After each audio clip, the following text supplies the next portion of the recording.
Hi hello welcome to my YouTube channel. இன்றைக்கி சூப்பராக நல்லா டேஸ்டியாக ஒரு மஷ்ரூம் ஸ்டார்டர் பண்ண போகிறோம். இது சிம்பிள் மசாலா தான், ஈஸி. ஒரு 5 மினிட்ஸ்லேயே குயிக்காக நம்ம பண்ண போகிறது இது மஷ்ரூம்.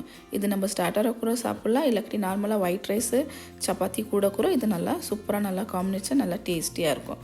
சிம்பிளாக வாங்க பார்க்கலாம் இதுக்கு தேவையான பொருள் என்னென்னு பாருங்கள். தேவையான பொருள் 2 பேக்கெட் வந்து நம்ம 200 கிராம்ஸ் ஒரு பேக்கெட். அந்த 2 பேக்கெட் வந்து நம்ம ஸ்லைஸாக கட் பண்ணி எடுத்துக்கணும். மஷ்ரூமும் க்ளீனாக வாஷ் பண்ணிவிட்டு மெல்லிஸாக ஸ்லைஸாக. இதுக்கு தேவையானவோ பெரிய சைஸ் வந்து ஆனியனு ஸ்லைஸாக மெல்லிஸாக கட் பண்ணி எடுத்து வச்சுக்கணும். கொஞ்சம் கறி லீஃபு தாளிக்கிறதுக்கு ஒரு 3 க்ரீன் சில்லி சின்னதாக கட் பண்ணி வச்சுக்கணும். இதுக்கு மசாலா வந்து 1 டீஸ்பூன் வந்து Kashmiri chilli powder, 1 teaspoon regular chilli powder, ஒரு 1/4 டீஸ்பூன் தான் டர்மரிக் பவுடர்.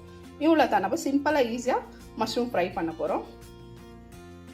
பாருங்கள், ஒரு சைடு பேன் வச்சுக்கணும். நம்ம ஆயில் சேர்த்துட்டு இப்போ இதில் நம்ம ஆனியன் க்ரீன் சில்லி கறி லீஃப் எல்லாம் சேர்த்துக்கலாம். பாருங்கள், எண்ணெய் கொஞ்சம் நல்லா சூடான நம்ம ஆனியன் எல்லாம் சேர்த்துக்கலாம்.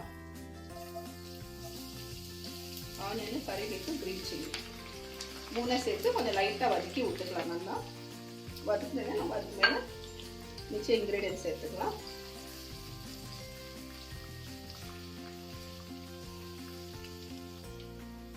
பாருங்க, இந்த அளவுக்கு வெங்காயம் வதங்கினா போதும், ஜாஸ்தி வதங்கணும்ல.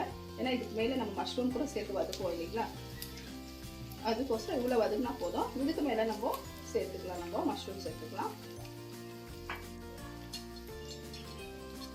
ஒரு 2 நிமிஷம் நம்ம நல்லா வதக்கி விட்டுக்கலாம். மேலே கீழே பண்ணிக்கலாம்.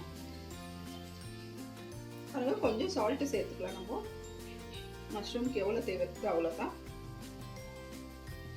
சேர்த்து நல்லா மிக்ஸ் பண்ணி விட்டுக்கலாம். இதுலேயே நம்ம மசாலா பவுடர்லாம் சேர்த்துக்கலாம். Chilli powder, regular chilli powder, Kashmiri chilli powder, turmeric powder, அவ்வளோதான். நல்லா மிக்ஸ் பண்ணி விட்டுடலாம். மஷ்ரூமில் தண்ணி நல்லா விடும். பாருங்கள், நல்லா சால்ட்டு நம்ம மசாலாலாம் சேர்த்து நல்லா மிக்ஸ் பண்ணி விட்டுருக்கோம் ஃபுல்லாக. பாருங்கள், இந்த அளவுக்கு நல்லா மிக்ஸ் ஆயிடுச்சு. எக்ஸ்ட்ரா மசாலா எதுவுமே சேர்க்குது வாங்க. நம்ம சிம்பிளாக ஈஸியாக ஒரு ஸ்டார்டர் தான் பண்ண போகிறோம் மஷ்ரூம்க்கு.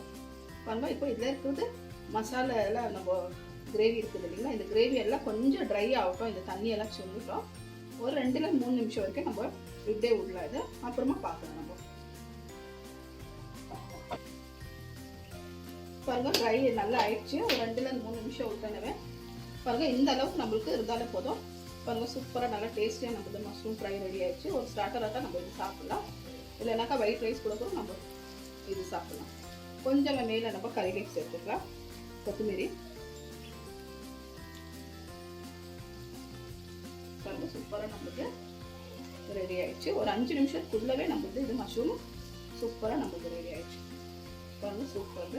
அப்போ நான் உங்களுக்கு டிஷ் அவுட் பண்ணிட்டு காமிக்கிறேன்.